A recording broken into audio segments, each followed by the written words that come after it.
Hello? Is this on?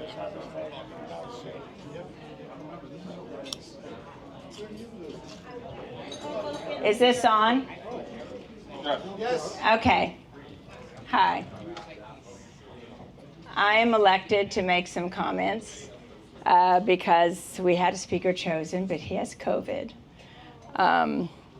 Enough said about that. I think most people know who I am. I am Laura Vukels. I am LV. I am Sweetie, but not Weedy. Star of the bed vlogs, star of the beer vlogs. Eric Sorkalen's partner of 19 years. So I met Margaret more than 19 years ago on Ira's birthday. It was just my fourth date with Eric Sorkalen, and I thought that was a little weird, but he invited me over for a special family occasion so soon. We met at the Branch Brook house first for some bubbly, as Margaret always called it. Later, I learned that she thought champagne was a must at any gathering, not just holidays. That night, she kept asking me if I had seen Eric's apartment yet. I think she thought that if I hadn't seen it, that maybe she might as well not get to know me because I would be running for the hills as soon as I did. But I had also just been a widow of a year ago, and I am made of stronger stuff than messy apartments. I tried to reassure her that I had seen the apartment, which was truly dreadful. But I was still there, and she softened a little and decided I might stick around. She was both a very practical and a very protective person. Practical for herself and protective for Eric.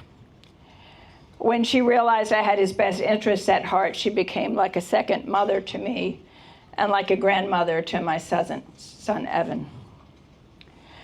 But I think several people in this room know a lot more about Margaret than me and don't need her life story recounted. But I think occasions like this, no matter what our beliefs or universal truth, are about remembrance. And I would like to honor Margaret's memory with some highlights of her amazing life. She was born in Chicago during the Great Depression. She was the daughter of John Howard Watson and Esther Spohr Watson, and the baby sister to three older brothers, Jack, Dave, and Bill. Her brothers often took care of her when her mother went back to work as a nurse during World War II, and she had very fond memories of that, but it toughens you up a little bit to be the little sister of three big brothers. Her brother, Dave Watson, is still living, and his daughter, Charmian, is here to represent him. Margaret showed early talent in tap dancing and ballet. At the age of 15, she moved with her mother to post-war London to continue her ballet studies, and she had many memories of war-torn London and bombed-out London. And then she traveled all around Europe in performing ballet in countries all over right after the World War II. During the early 1950s, she was in the Corps de Ballet in the American Ballet Theater. And when she fell in love and married Barry Allen, they settled in New York. And Margaret, who was beautiful as well as graceful, supported them both by modeling for the Ford Agency. You may have seen some pictures here in this slideshow of her modeling days. Most of you know that Barry died when the boys were very young. This is something she and I have in common, and it makes me all the more admiring of her determination and brilliance and what she accomplished next. She began a new chapter in her life, supporting herself and her sons as a bond broker on Wall Street. Later, she was president of Chemical Futures. All this before she had ever even graduated from college. In 1987, Margaret married the love of her life, Acocella-Eliasoph, an eye surgeon, medical teacher, Navy veteran, and tennis aficionado at this very club. They got married right here at this club, and yesterday was their wedding anniversary. Retiring in the 1990s, Margaret was finally able to complete college, graduating summa cum laude from SUNY Purchase. She took many art classes, and her home is filled with bronze sculptures and stained glass she made during those years, and we have a couple of examples over there on the table. Her niece, she also put her artistic powers to creating thousands of beaded necklaces, bracelets, and earrings, and I mean thousands. It was something she bonded with my mother about. And, her niece Charmian and I picked out some to put on the table here today. And if you see one you would like to keep as a remembrance of Margaret, please let me or Eric know. We'd love to get a photo of you with it. And if you know him, maybe even a video clip. I have another very short story to tell you about that first night with me and Margaret. I asked ZORK if I should call him Eric in front of her, something I had never done before. To me, Eric is a sad boy who lost his father. To me, ZORK is this interesting, very interesting man who's standing right here being ridiculous.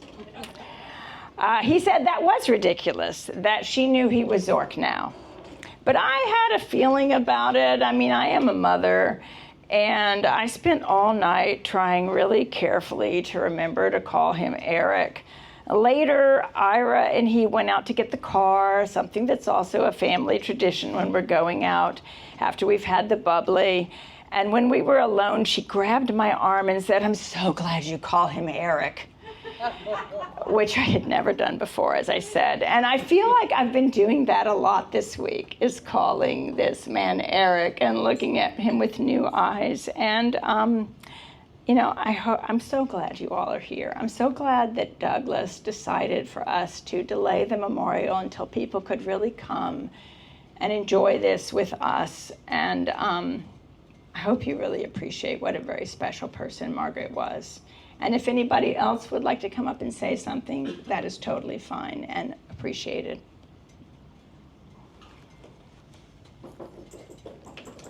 Beautiful. Oh, I lost my wine. It's over there.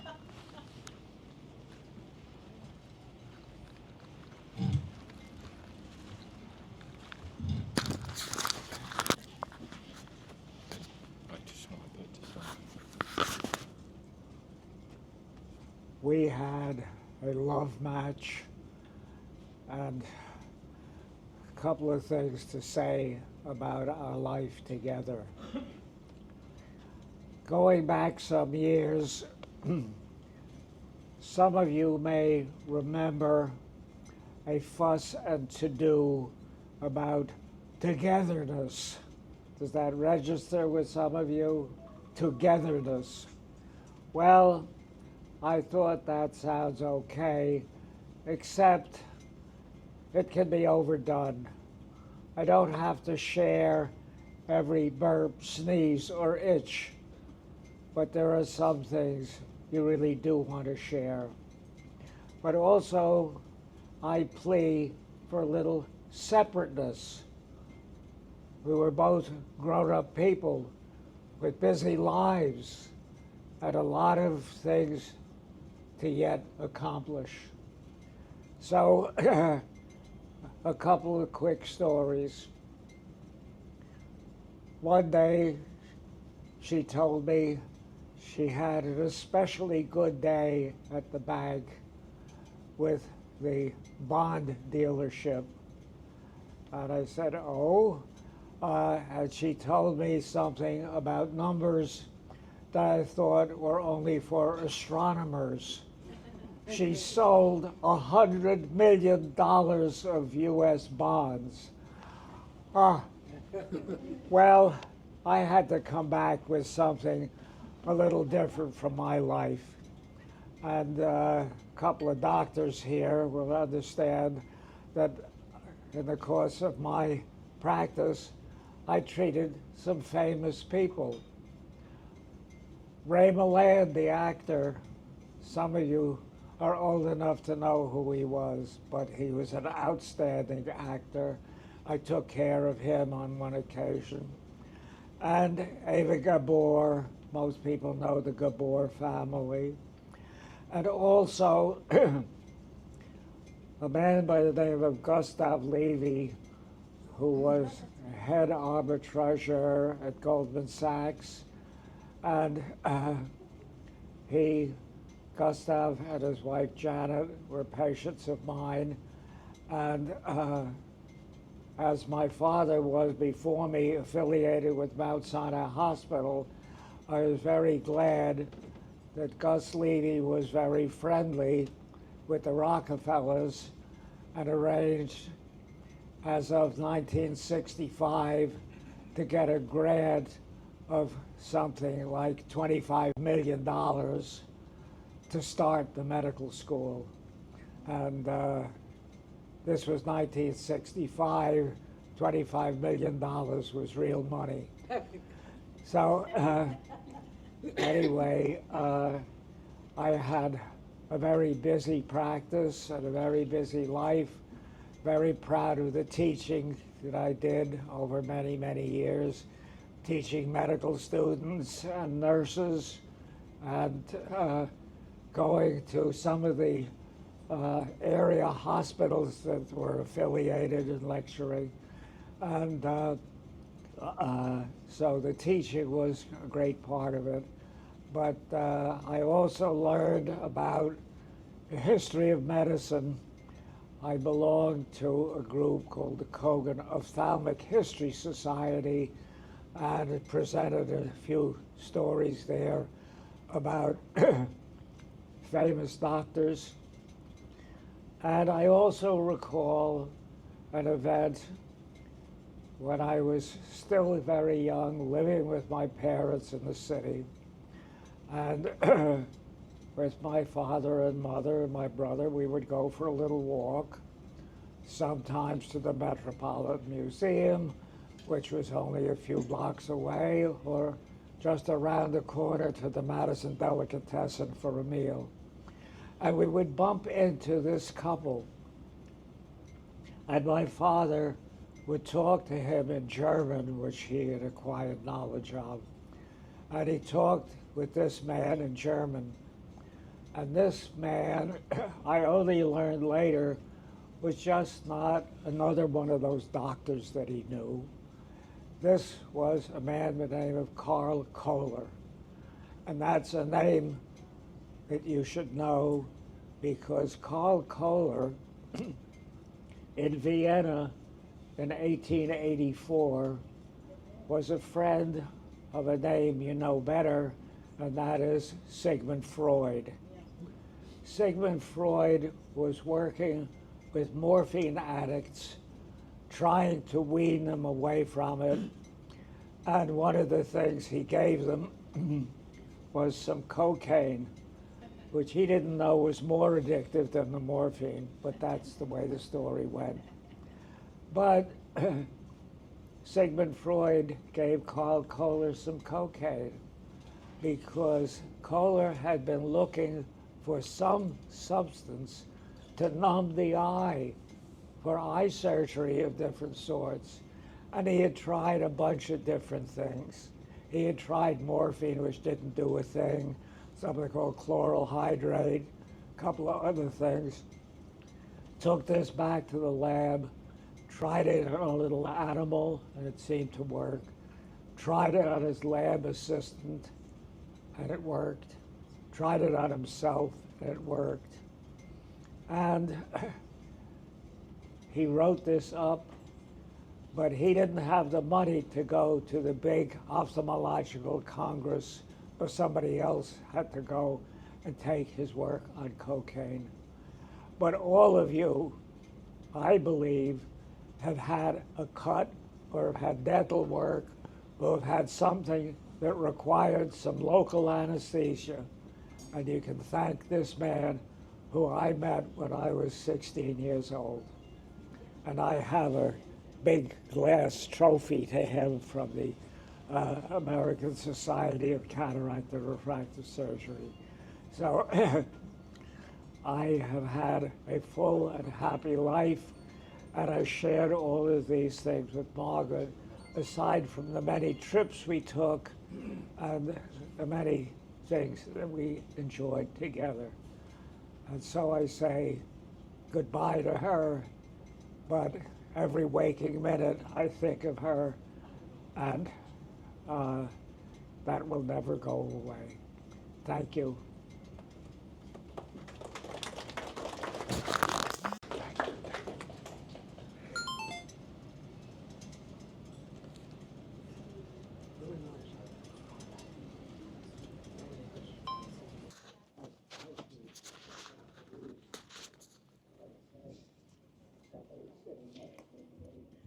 Hi, my name is Simone, and I know Dr. Eliasoph and Margaret for 26 years. When I came here, I'm from Brazil. I started work and clean his house. And I just like to, I had a really, really good life to come in his house to clean. Miss Margaret was so talented. I saw her to make the glass, the beautiful glass. And the cat you can see on the photos here. One day she said, I want a cat. And I said, okay, go ahead. And we can come in my friend's house. And she has the cats and you can pick one. And he drove there and we went to pick it up. And his name is Bandit. And she said, oh, okay, Ida doesn't like, cats, but the cat coming just to him. He's sleeping with her, but when he asking for food, he's coming to him.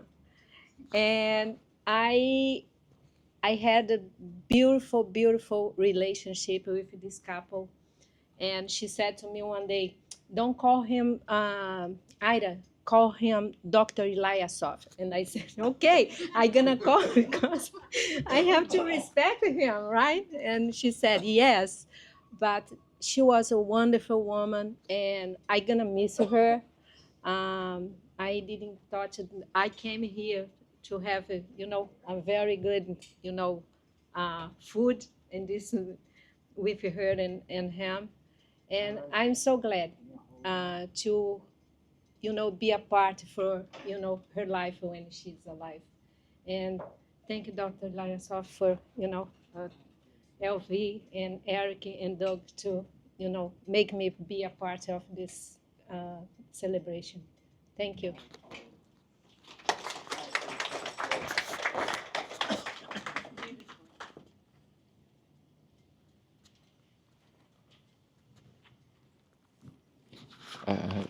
Gonna have me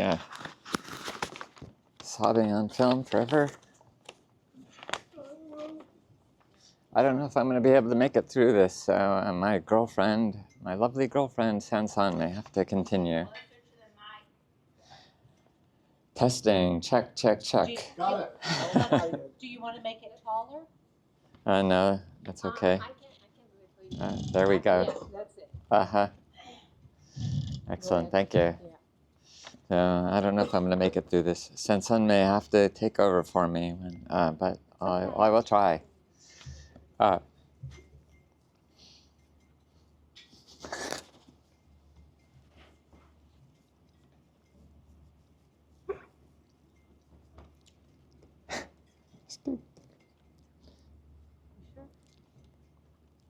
Good. 1 minute. Take your time. Maybe someone else, I think a couple other people said they wanted to speak. Eric, no.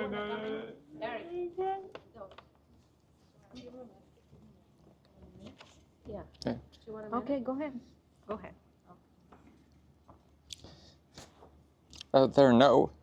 There are no words big enough or great enough to encompass my mother. She accomplished so many different things in her life that were she a fictional character, the story would be criticized for preventing suspension of disbelief. No words written by Shakespeare or Tolstoy suffice for the marvel that was my mother. So clearly, I don't have the words, except to say,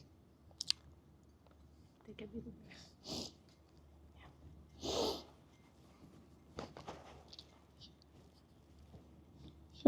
you meant the world to me, Mom. I miss you more than anything. I love you more than anything. It's hard to imagine life without you in it.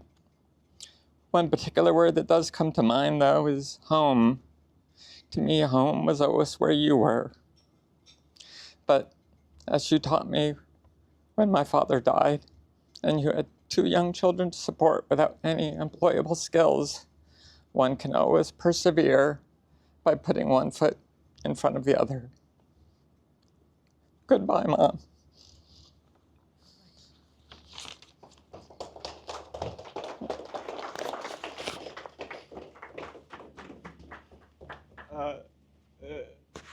Sweetie, can... What? Oh, Okay.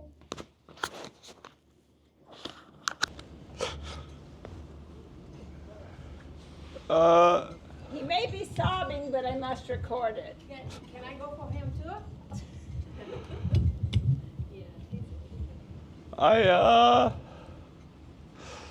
I'm technically a professional poet. And I stand on chairs for sort of a living. But the only way I could do that, if I had a mom who said you find something that you have passion for and you do that. She did not know that that would involve standing on chairs, acting like a buffoon, and a beer flogger and a bed flogger and whatever else it takes to. I didn't prepare at all, because despite the fact being a professional poet, I couldn't. There was no way I could do it. No way.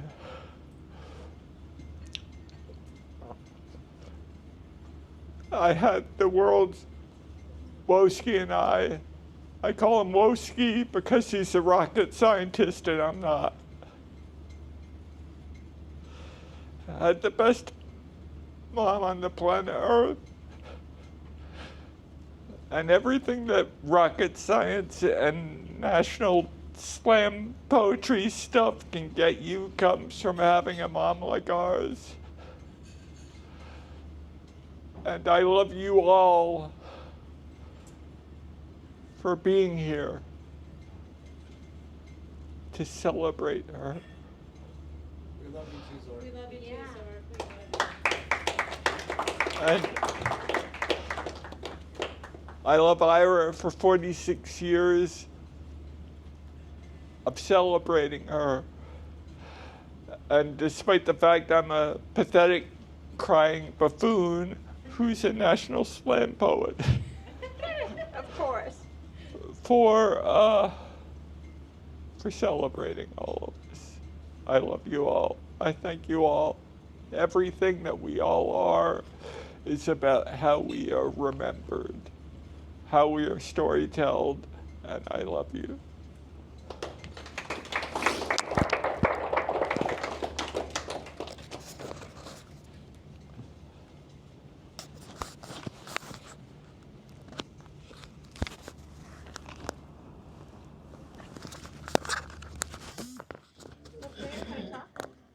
Yeah, please do. All right, my friend. My poet friend. I love you, ZORK. I love you so long. So, my name is KT Korngold, and I'm here to offer some words of healing and love and admiration and memory.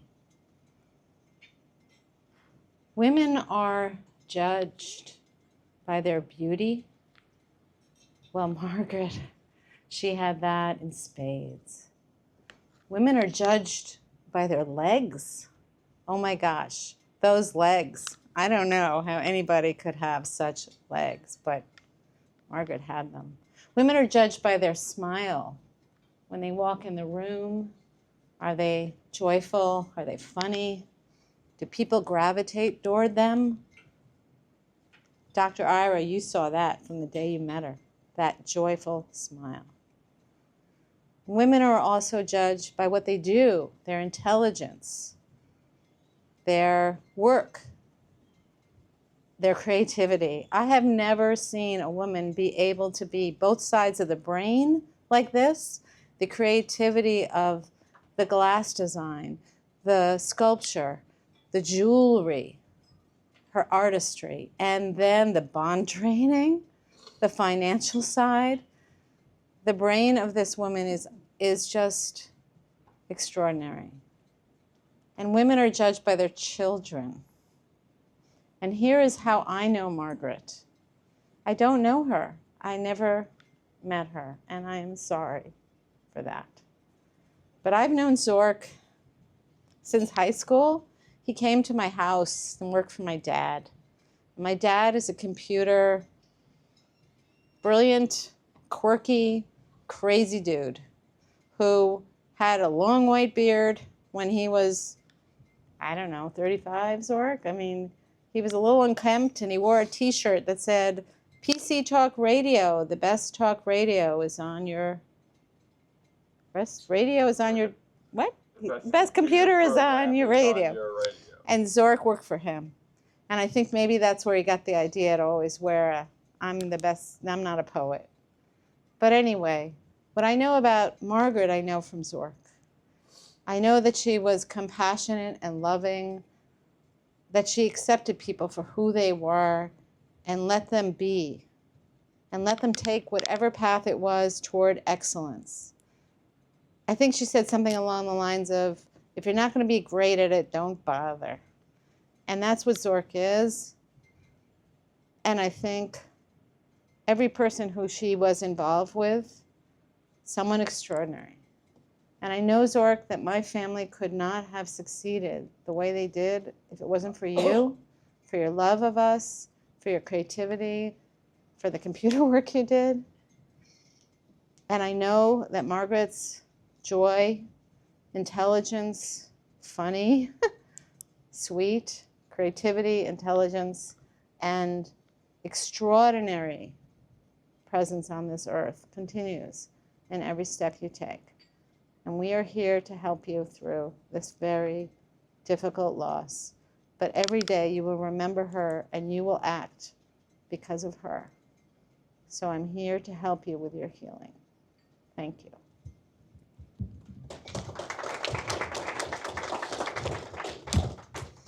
Now. Thank you so much.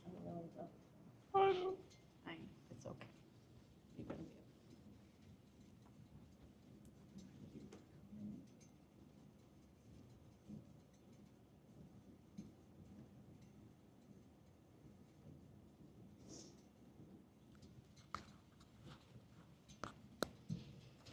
I'm going to Mike, the person who helped me enter the film production scene, second most to Lloyd Kaufman at Trauma Films. Similarly, I didn't know Margaret, but I have known ZORK for what seems like forever. We were telling stories at the table where I met other people who have known ZORK for a very, very long time. And I was bragging at the table that I had known him for second most to the people who met him at, was it McDonald's? Yes, I think it was McDonald's. Walid, Besharat, and Peter Zucker. Yes. Mark Delicate. So I was very young, and I was working at an episodic television show, and I was charged with hiring production assistants. And ZORK appeared where there were other production assistants or potential production assistants who appeared, you know, barely able to find where it was that we were located and who were very nervous and shy. ZORK, of the same age, appeared with a briefcase. And I had to ask him at the time what was in the briefcase, because it was for a job that was at the very lowest ladder, lowest rung of the ladder, for which we were paying $80 a day.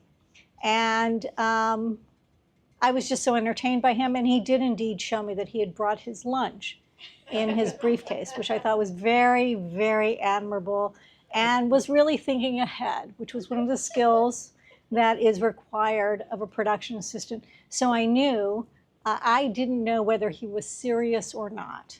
All I know was that he made me laugh at every juncture. And I thought, I have got to have this person working with me. And he accepted his job. This was for a show called Monsters, if anybody remembers it. It was part of the Tales from the Dark Side series. And we would often have to send the production assistants to pick up talent at 4 o'clock in the morning so they could be in the chair at 5 o'clock in the morning to have their hair and makeup done, and which was essential for them to become monsters. And ZORK soon let me know that he was a narcoleptic. And my husband challenges me, and he said, he was just pulling your leg, Debbie. And I was like, I don't know. He drank an awful lot of coffee, So of course I believed him. And I said, of course I'm not going to charge you with driving our talent to set. But very soon after, all of the production assistants became narcoleptics. And so I had to say, for the sake of my job and my position, that no, there is only one narcoleptic, and that is the first narcoleptic. ZORK was then and continues to be a really great fan of mine.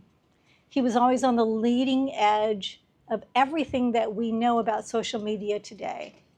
He never let a talent, a celebrity go without having taken a picture with them.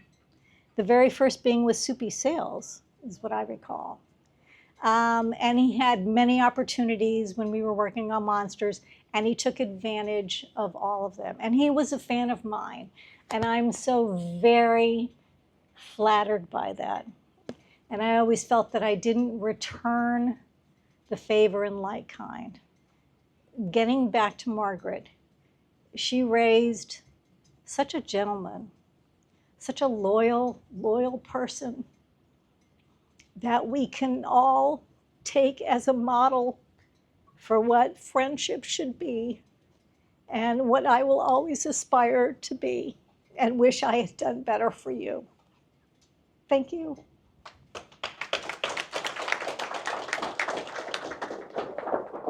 I love you. I love you too. I love you.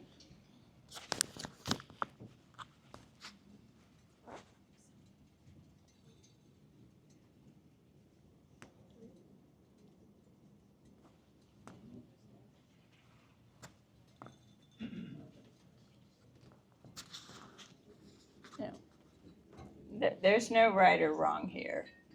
We had no plan beyond me saying something, but if anybody else would like to say something, that's fine. I'm looking at you, cousins of Eric ZORK Allen, who drove and flew many miles to get here. Would anyone like to say something from the Allen family? From the Watson family, I mean.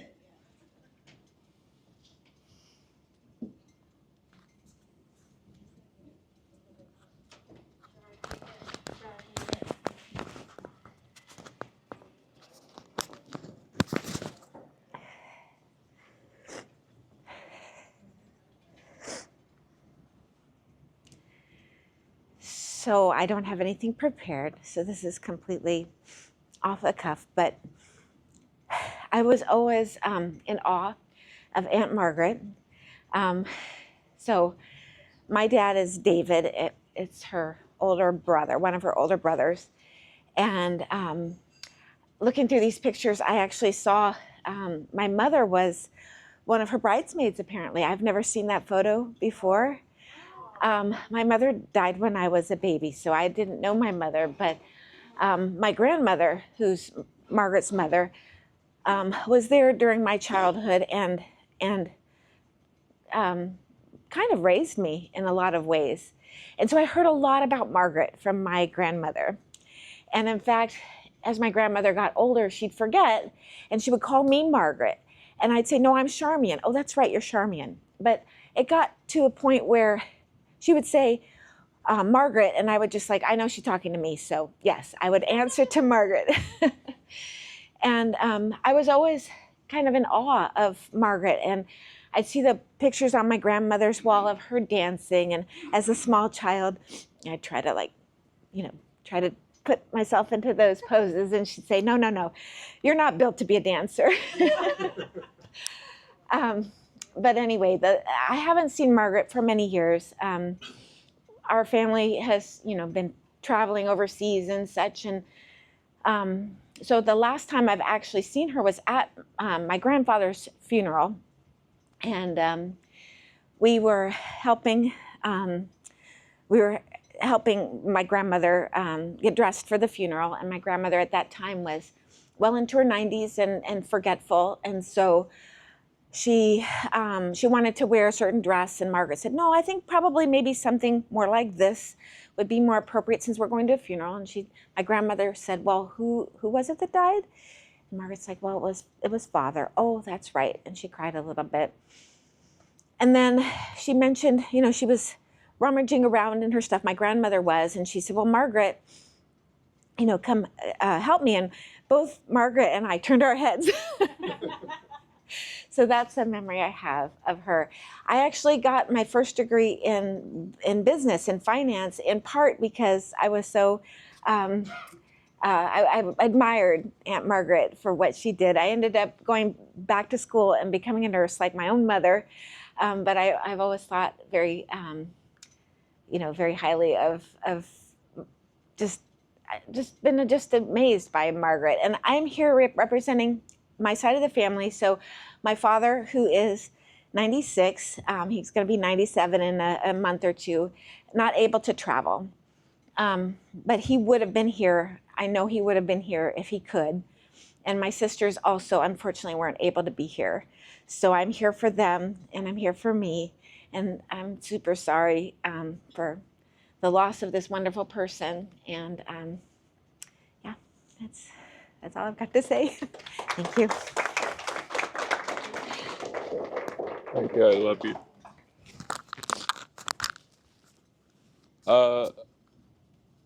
I just, before, I guess LV wraps up. Oh, do you? I do. Oh, please. I'm really too shy for this, but I'm going to try anyway. I know the feeling. Good evening. My name is Laura, and I'm Ira's daughter from his first marriage, and I'm shy about public speaking, but I just wanted to say that it just has been so wonderful to see all of the joy and pleasure Margaret brought to my dad's life, and what good friends and sweethearts they were, and how fun it was for my daughter Francesca, how fun it was for us to visit for holidays and to get to know Evan, who apparently I taught a game to that he now teaches to other people, and Doug and Eric and LV. So many holidays and Father's Days and things shared together, and it's an honor to be part of your family, and thank you to your beautiful mother for all of the love she gave to me and my two sisters and my brother. And I remember, Francesca, when you were born, she made a beautiful purple quilt. And in those days, we wrote thank you notes and signed them from the baby. I don't know why. We thought that was cute. But I remember writing to her and saying, thank you so much. I can't wait to put this at the end of my bed at Bryn Mawr. And Francesca actually ended up going to Wellesley. So it was pretty close, right? But she was always loving and generous, and she made you so happy. And I remember the wedding day here and in this very club and how excited we all were. Anyway, thank you so much. Thank you.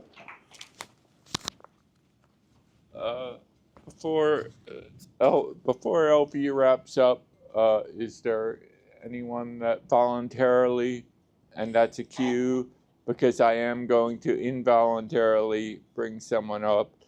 But is there anyone that voluntarily wants to say anything? Who are Okay. you involuntarily bringing up? A fundamental part of my life is McDonald's, and we got the filmmaking with the DebDebDebster. But is McDonald's and Walid said a story? Walid, can you? The world's best McDonald's manager. Many a time, Eric mentioned that my son should take note of his high school working at McDonald's. Walid and Peter Zucker. Wait, he was the world's best McDonald's manager. What am I? Okay, so first we will have Peter Zucker and then Walid. There's no adjectives after that. I should say that Peter Zucker is legendary in so many ways that are not safe for television. So we will hear the not safe for television first from Peter Zucker of Hartsdale McDonald's, and then the world's greatest manager, Walid. Okay. What's this? It's a wireless mic. Oh, I thought it was like some radiation detector. Okay, well, this is good because I've been telling my wife I'm a teacher with the New York City Department of Education, and one of the things I want to do after I retire is I want to do stand-up. So maybe I could do, Eric, can I do my bit? Please do. Okay, it's kind of like Lenny Bruce and Do what Richard you do Pryor. so well, Mr. Zuckerman. No, okay. This is my one memory of Eric that just stands out there constantly. Is that my 1980 May 1980 is I started in the Hartsdale McDonald's on Central Avenue, and there was Eric about 2 feet shorter, and lots. Not much shorter. Yeah. Oh, yes, he was. I mean, he was shorter than me. Okay, he was shorter than me. Look at him now. I mean, he should have been in the NBA. Anyway, I digress. And there's this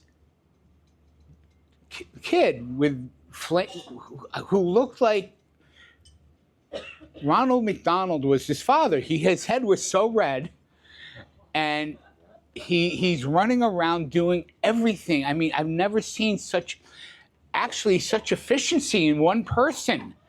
Okay, he was able, he was working the cash register. Not only was he able to work the cash register, but he was also able to work the fryer. Okay, well, for those who don't know, the fryer is where we cook the French fries.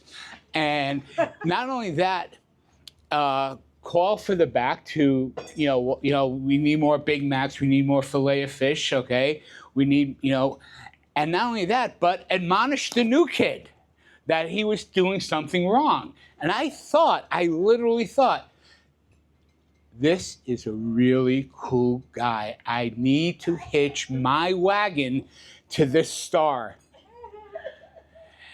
So later I found out it was wrong. Okay?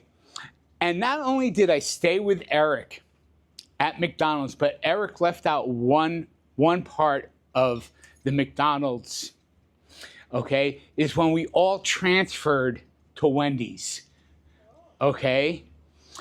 And we used to love to bust Eric's balls back then. Can I say that? Is that going to be bleeped out? Okay. But Eric at the time was into the Commodores. I mean, we're talking fanboy level 20 into the Commodores. Remember that time, Eric? Are we still into the Commodores? Lionel Richie. Okay. Lionel Richie till death. Okay. Well, we're in the back of the parking lot at Wendy's, and I think probably me was being the most obnoxious one about it, right, Eric? Okay. And we started making fun of Lionel Richie. And I forgot we found out some very disgusting, vile lyrics to 3 Times a Lady. Okay?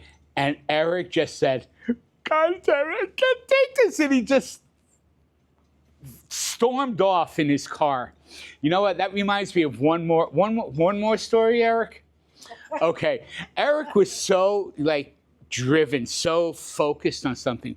One day, I think your mom was your mom ever working at Westchester Community College? Okay, well, we went up there, you, me, and Mike Miller, okay, in your Toyota Celica, okay? And Mike Miller, who is here Mike's here in spirit, right? Okay. Mike's still alive, but he's here in spirit. We decided to be obnoxious with Eric. And we both climbed on his Celica. You remember this? Yes, and my mom remembers the legal calls. The legal calls? Okay, well, okay. So Mike's on the roof, I'm on the hood, I don't remember. And Eric doesn't give a damn. He starts the car and he starts driving off. And he's speeding up. And me and Mike say, we better get off. So Mike jumps off the car, falls, breaks his wrist. I, on the other hand, jump off and I turn my ankle, which is the gazillionth time turning my ankle. And Eric just kept driving off, and he didn't care. He was just, you guys got what you deserved. So Eric didn't get sued, which I guess is a good thing. But, I am so happy. Now, in all seriousness, I am so happy I reconnected with Eric over the last 15 years through Facebook. I guess there are some good things that come through on Facebook. Okay. The last time I spoke to Eric was last year when I bought a $250 MacBook on Amazon, and he said it's a piece of crap, and it's going to die on me, and it still works well. It does what I want it to do, to go online, look at porn and stuff like that. But that didn't go over well, did it? Okay. Yes. This is why we're so messed up. But Eric, thank you come here, Booby. I'm so happy, and you know what? Your mother raised you well. Thank you. Okay, and I hope my son turns out as good as you did. Thank you. Love you. Thank you.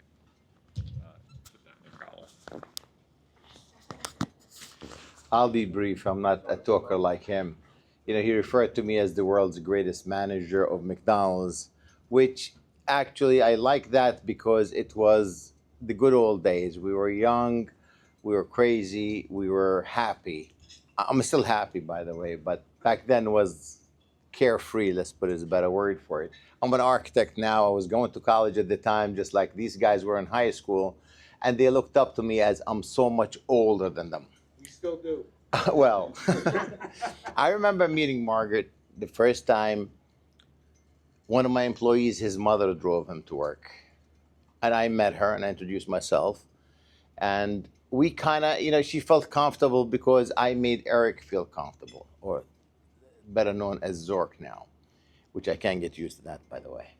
And I've met her a few more times. I always thought of her as was a beautiful woman, caring, and she produced Eric, who was really a wonderful guy to know back then, responsible for his age.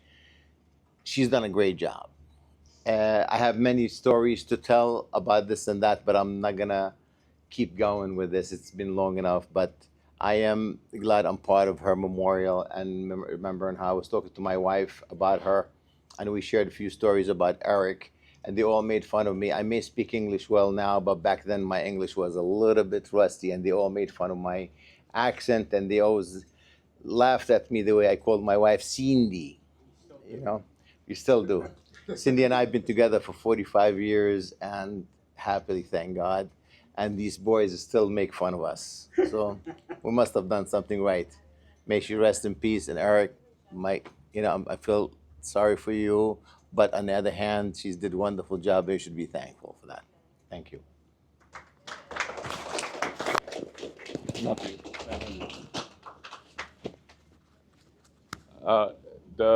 Yeah, so now I just want to bring up 19 years ago, I met the love of my life, otherwise known as Sweetie Weetie of the beer vlogs. And I never thought I would have a son of any sorts, because that's just not how I roll. But I got the world's greatest fake wife and the world's greatest fake son. And this is Mr. Evan Matherly, the legend who you may know from the cyberspace of some form. So, I love you. Hold on. All right. Is this working? Oh, I can hear it. Cool. All right. I don't have anything prepared, and I'm going to be very brief, but I wanted to mention that as a teacher, a big part of my job is understanding that kids learn a lot from the adults around them. For example, I think the reason that I'm so mature and soft-spoken usually in public is because my mother would always drag me to poetry events, and I just kind of learned to be an adult a bit earlier. Also, just the people in my family were always very calm, collected, although on my mother's side, it's the South, so they're also very loud and hilarious. Anyway, as I was saying, as a teacher, a big part is that we can affect how children grow.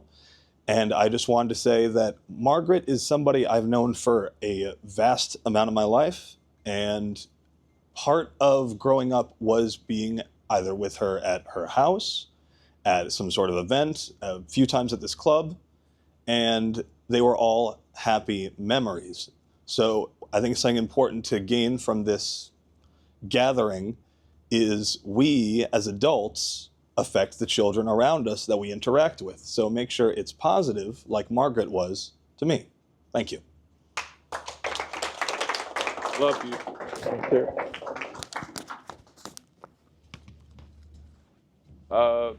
Before LV comes up and does that penultimate ending of things, is there anyone else who wants to come up here and cry in public? Okay. Sweetie Weetie. She's Sweetie Weetie of the beer vlogs, but in real life. Not Weetie. I am Sweetie, but not Weetie. I do realize that it was my fault I am called Sweetie because I tend to call people Sweetie, like my son or my cat or whatever, but I am not Weetie. Thank you all for speaking. Margaret Allen was such an amazing person. I only wish I was as strong as her. I mean, I also lost my husband. I also had to raise a son. But I was lucky enough to have a job at the time that I had been in almost 20 years. I didn't have to reinvent myself and figure out how to earn money to raise my kid. And I just thank you all for coming tonight. And it's been really special. And don't forget, you're welcome to take a necklace. Just let us know. There's a few that have notes on them already because people told us they want that necklace. We are happy for you to take a necklace. It's just, she would love to think that you had a necklace that meant something to her and that meant something to you. So thank you very much for coming tonight.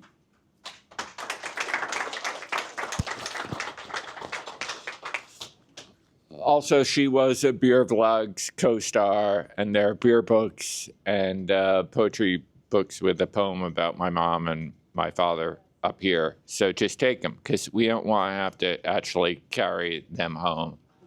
So we're lazy grieving people.